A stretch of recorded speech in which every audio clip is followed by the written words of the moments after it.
ഇവിടെ പൂഞ്ഞ വലിയ നമ്മുടെ കൊറോണ പള്ളി, ആ പള്ളിയിൽ ഒരു വൈദികനെ 27 പിള്ളേർ കൂടി, പിള്ളേരെന്ന് തന്നെ പറയുന്നത് മുസ്ലിം പിള്ളേരാണ് മുഴുവൻ, വണ്ടി ഇടിച്ച് കൊല്ലാൻ ശ്രമിച്ച അച്ഛൻ ആശുപത്രി കിടന്നു. 4-5 ദിവസം ആശുപത്രി കിടന്നു. ഞാൻ പോയി കണ്ടയാളാ. 307 കേസെടുത്തു. ഞങ്ങൾ ആരും പറഞ്ഞിട്ടല്ലോ, അച്ഛന്റെ മൊഴിയുടെ അടിസ്ഥാനത്തിൽ 307 കേസെടുത്തു. ഇപ്പൊ ആ കേസ് എന്ത് ചെയ്യും പറയട്ടെ?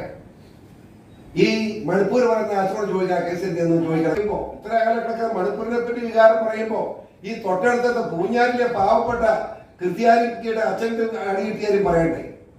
ആ 307 കേസ് എടുത്തിട്ട് എന്തുകൊണ്ട് ഇവിടെ ഒരു തീർത്തു വന്നു? ആ അച്ഛൻ പാവം അറിഞ്ഞുകൊണ്ടിരിക്കും. ഇന്നലെ അല്ല മിനിഞ്ഞാന്ന് പോയി കണ്ടിയാൽ അവിടെ എന്നിട്ടോ അച്ഛന് അടി കിട്ടി, വണ്ടി ഇടിച്ച് വീണു, ആശുപത്രിയിലായി, മരിക്കാറായെന്ന് പറഞ്ഞുകൊണ്ട് ആയിരക്കണക്കിന് ജനം കൂടി.